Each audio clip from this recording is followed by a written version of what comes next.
You know who it is, the horror flick, Digger Ditch, Super 6, Big Mitch. And I'm kicking in those with 03 O's. And I'm bringing 28 101s because we Vegas sons. It's the Meadowlands. You in the Meadows, man. And you already know with it. Moment of silence. I need total compliance. Watch this. Bam! Y'all already know. Hubba dub, scrub. Hubba dub. Nah, I'm just playing. Welcome to Vegas Chronicles, man, with your man from Super 6, the horror flick, Big Mitch. And today, like any other day, you know what we do. We do what we do. Actual factuals. Vegas Chronicles. But anyway, I answer questions, like always. And I had a few. Let me start off like this. Somebody told, said something, and I'm not gonna continue to speak on Donna Street. That stage story, and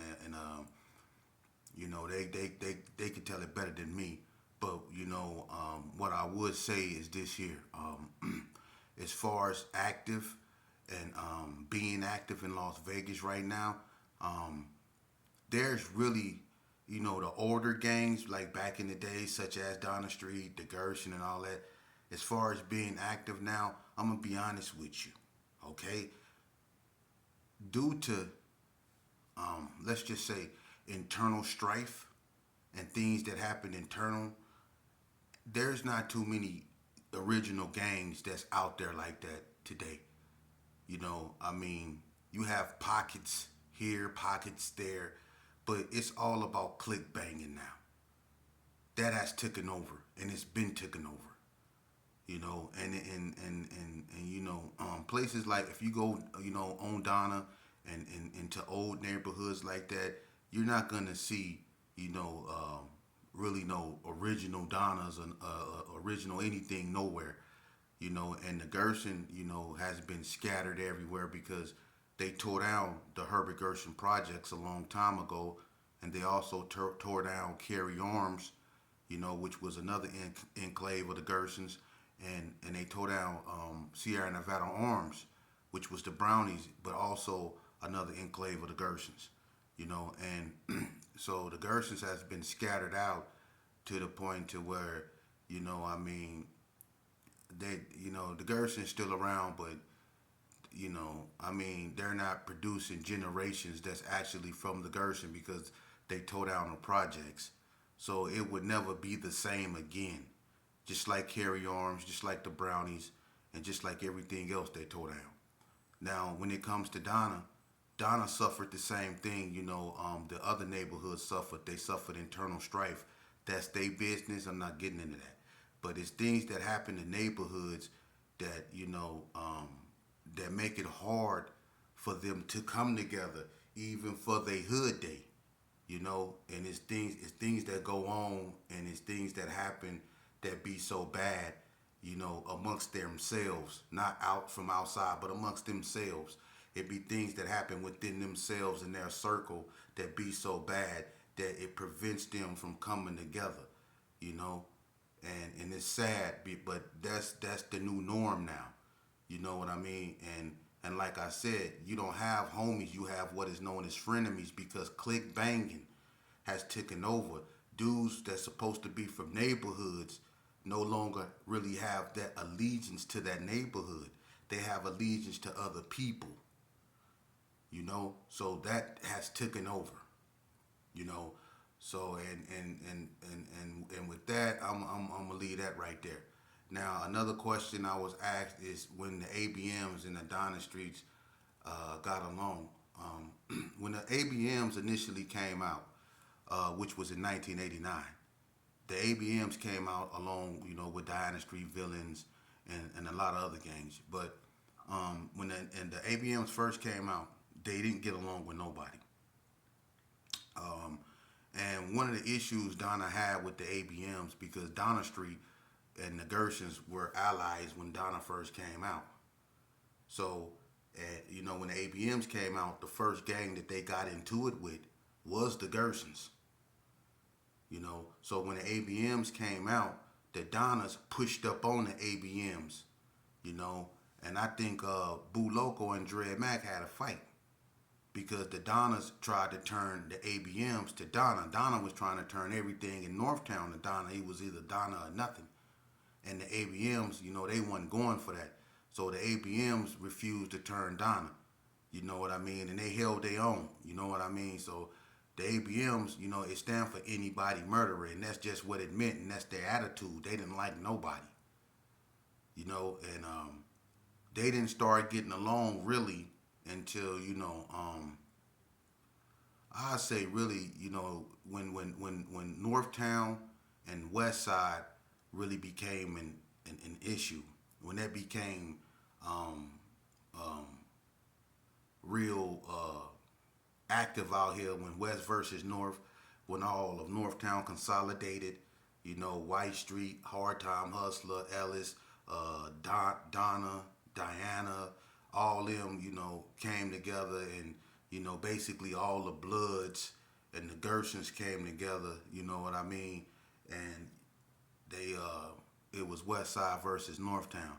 Now, what made that unique is that you had gangs that was on the outskirts that didn't really get involved in the West Side versus Northtown, because places like Bonanza Village and places like Sydney Sioux and neighborhoods like that, I don't know who they roll with. I think Sydney Sioux roll with the North, but Bonanza Village, I don't know who they roll. I think they West Side.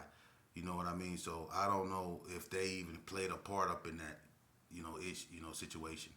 You know what I mean? So it is what it is. But let me get to this. Someone had the audacity to ask me, do I glorify gang violence?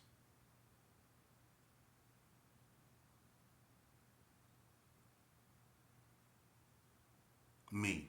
They gonna ask me that. How do I glorify? If all these videos on here, which one of them am I glorifying this? At the end of all my videos, I always tell you, I always cut to the chase and give you the real on my intentions. I tell you what this lifestyle has led. I tell you what it has done to me mentally and physically. I told you how I stole all my childhood friends.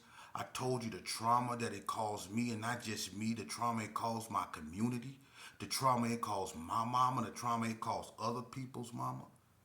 How am I glorifying this? Why would I glorify stupidity? Huh? I'm telling true life stories. There's nothing glorious about this. Did you just see my video when I told you if you went to penitentiary, that don't make that don't validate you, that makes you a failure? How am I glorifying this, man? You got some real wicked people out there, man, that attack people like me, that because, if I was glorifying this, you would know. Because if I was glorifying this bull crap, I don't think my so-called homeboys will be so mad at me. I don't care about them being mad at me. They can stay mad at me. The ones that support me, they show they support. But the vast majority of where I come from don't support what I do. And I don't need them to support what I do. God support what I do. They didn't let me out of prison. God let me out of prison. They ain't keep me here on earth. God kept me here on earth. They ain't keep me alive. God kept me alive. They left me on many occasions. God ain't never left me on any occasions. So why would I glorify this? I speak facts. I speak facts. If you join a gang, the only thing you gonna do is enter a world that's gonna leave you traumatized and full of loss, man. I was born in this madness. I didn't get jumped in. I'll be the first one to tell you this is a sham. That the people that you taught to go after ain't really your enemy. That your enemy 9 times out of 10 is standing on the side of you. I'll be the first one to tell you that, man. I don't go around pointing the finger at other people talking about I'm a victim of a racial injustice system. I don't go around playing the victim card. I accept my responsibilities. I accept what I did to my communities. I made a choice to join the gang. It ain't my mama's fault. My mama did the best she could with what she had to work with. My mama made miracles, but I chose to join the game. It ain't because I didn't have no father. Sure, I didn't have no father, but I had a choice. I always had that. I chose to live this life. I could have stopped at any time I wanted to. You see, I had a choice. I knew right from wrong. I chose to get in the game. See? So I would never glorify this. You think mamas burying they children is glorious? You think that's glorious? People that actually live this life, that's still here, that's blessed to still be here, they would tell you there's nothing glorious about this, man. Ain't nothing glorious about this. Huh? And this game right here that we play can really get to you. It can. It got to one of my little homeboys. It did. It got to him to the point I'm going to tell you what he did. This game we play that you asked me, am I glorifying? I had a little partner, man. I don't know what he was going through, but he was going through something. But let me tell you what he did. He was going through something mentally, you know. And I guess, he was tripping, and he had been tripping a few days, and people thought, he was, he got a hold of something bad. That's what they were saying. He ain't get a hold of nothing bad. He was going through something mentally. Maybe it was something about a female. Maybe it was something, I don't know. But he didn't feel like nobody could understand what he was going through to the point to where he got away from everybody. And he drove his car up over there by Kmart. And everybody know what Kmart used to be, by that parking lot right there where the Indo Swap Meet is right now on Bonanza, on Rancho, and he sat in that parking lot in his car, and he sat there for a while, and after a while, he unalived himself in that car. That's what this game would do to you. You see? So why would I glorify this? Huh? Why would I glorify this? Why would I glorify smoking something so powerful it'll make you do I don't know what? Why would I glorify playing with things that, why would I glorify that, man? Death, destruction. I'm not glorifying that. I'm telling these youngsters the truth. A lot of y'all don't got the kahunas to do that. And it's the sad part. And I don't need to say no names. They know who they are. Some of y'all so wicked and evil. Some of y'all so wicked and evil. The fact that I'm doing this, jealousy and envy is such a poisonous impulse, man. And when people harbor that towards you, you got to be careful. Because them the most dangerous people. There's a lot of people that harbor jealousy and envy towards me for whatever reason. People that claim that they my family, people that claim that they got love for me, but allow themselves to be corrupted by evil and go come at me in such disrespectful ways, and they know who I'm talking about, but I forget him because I know that ain't them. That's the devil. That's the devil, but I won't be lured back to the streets. I'm going to continue to teach, and I'm not going to let nobody be a distraction, because we need all hands on deck. We on borrowed time, and we losing our future. We losing our youngsters, man. We using our black and brown babies, man, to stupidity, and they not being victimized by no injustice system. They victimizing themselves, and we sitting back watching them, and we know they are because we used to do the same thing they doing. But we want somebody else to come in and clean up our mess. That's what's wrong with us. That's why we never go nowhere. That's why our communities are stagnated, because we want somebody to come in and do our job. That's our job. We created this nonsense. We created this mess. It's our job to fix it. That's our job, man. Just think about it. If we get our kids out the street, we ain't got to worry about them getting and put in unfortunate situations. Let's get them out the street. If they not doing nothing productive in the street back in the days, see, we didn't have them type of problems because even though we probably was doing what we was doing, we wasn't being nuisance like that. You know, I'm talking about back in the 80s. We wasn't being nuisance like that, man. You know, we wasn't preying on our own communities like that. We still had some type of morality and ethics. We still respected our elders, man.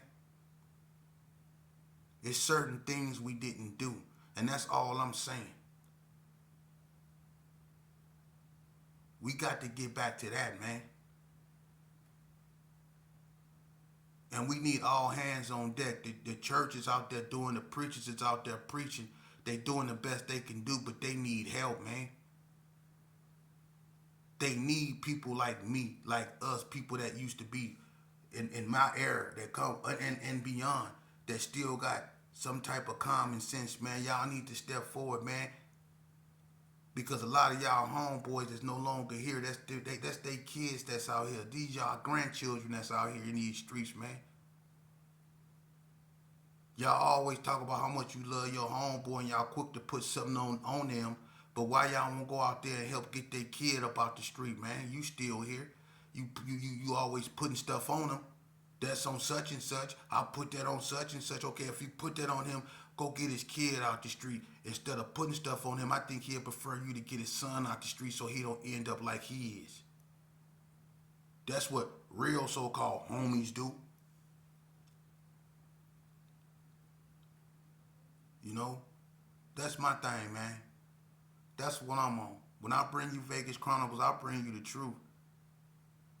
A lot of these dudes get on here, man, and on these platforms, man, and they say stuff, they lie.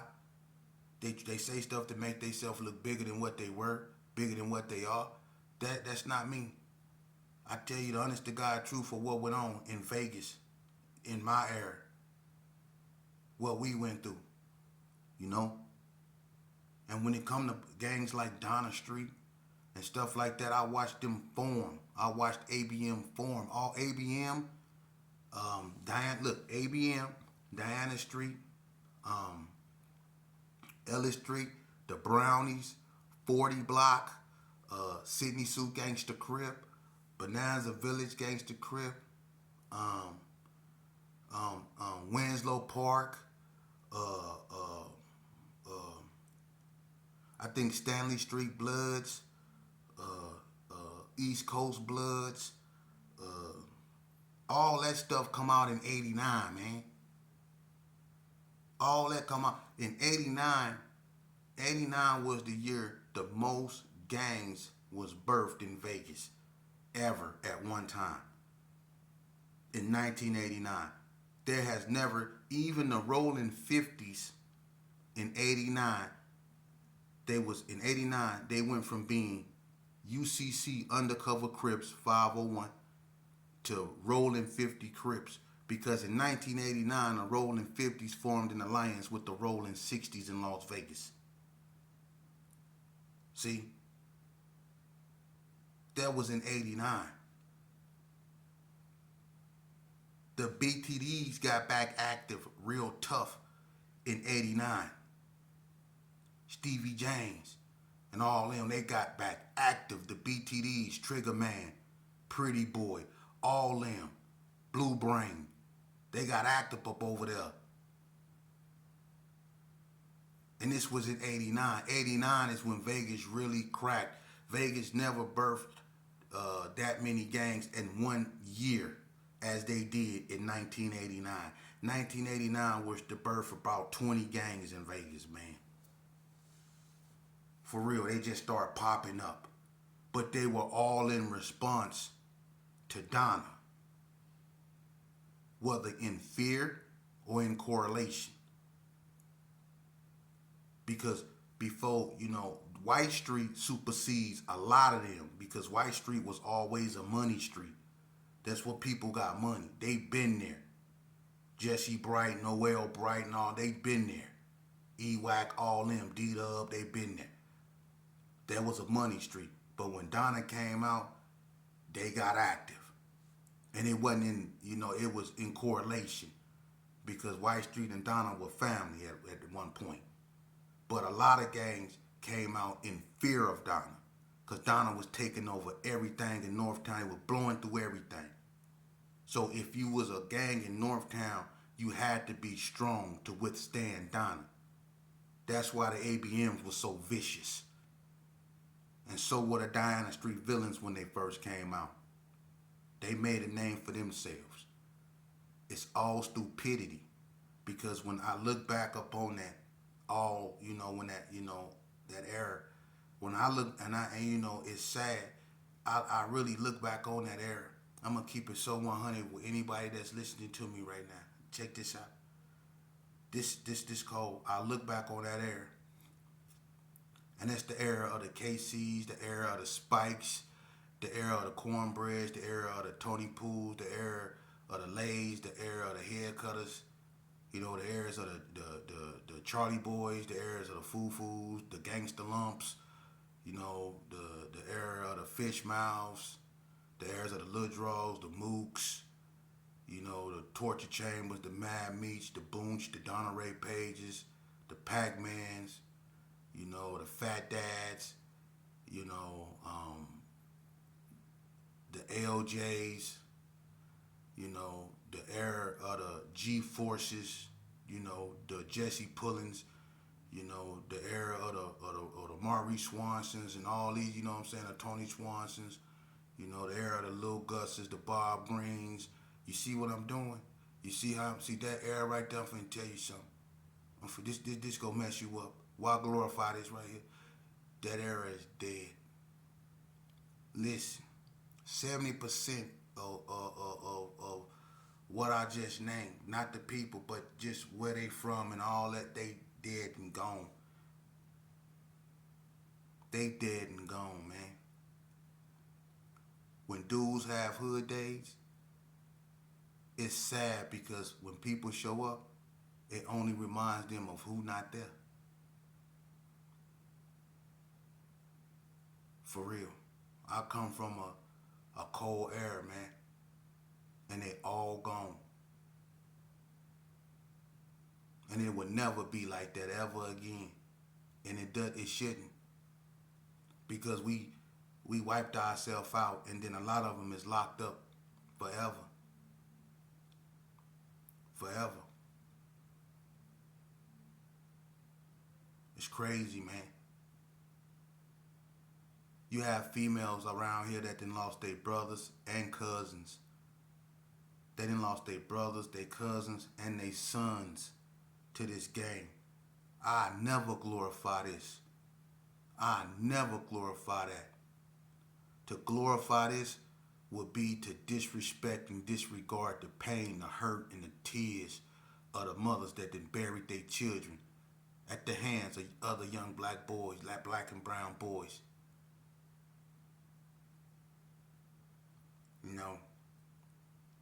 I speak the truth. I walk this walk, and ain't no way in heck I would want another man's, a woman's child to follow in the footsteps. And you think I want somebody's child to do 20 years in prison? Huh? Do you really know what goes on up in there? Huh? It's dudes up in there that try to violate other people, man. Ain't nothing cool about that. I'm going to be the first one to teach you it's best you listen to your mother. Listen to her now, so you don't have to listen to her on the phone in the county jail while you're looking at a life sentence. Because when you reach that right there, you gonna pay attention to every word she say when you looking at a life sentence. When you on the phone with her, huh? Or when you go to court and you look your mom in the face and you see them bags under her eyes, cause she ain't slept in weeks because she's so worried about you. And you in there, you looking at the capital punishment for some foolishness. Huh? It's best you take the opportunity right now and start listening to her to avoid that, to avert that. Listen to your moms right now. Your mama never tell you nothing wrong, but your homeboys will. Believe that. Listen to your mother. Listen to your parents. They love you. Not these cats in the street. They don't love you. They love what they can get from you. They love your company because your company make them feel like they tough. See, they need to be with a bunch of people, see? That's what gangs are made of. A bunch of dudes with low self-esteem that's scared to stand on their own. Because if they wasn't scared to stand on their own, they wouldn't be a gang. You got dudes in their 50s still to this day acting like they 25 years old, hanging around the same dude with bald spots in their hair. These dudes walking around with bald spots in their heads, and they still hanging out with each other. They still hanging out with each other, talking about what used to be and what could have been. Like they still gangsters. Look, like they still gangsters, knowing darn well they belong in a convalescent home somewhere. They need to be up there filling out SSI papers. But they hanging out together with bald spots. For real. Bald spots. Gray eyebrows. And they still hanging out together. Smoking Newports. Drinking cheap liquor. Couldn't come up with an idea if they was at... Look, man.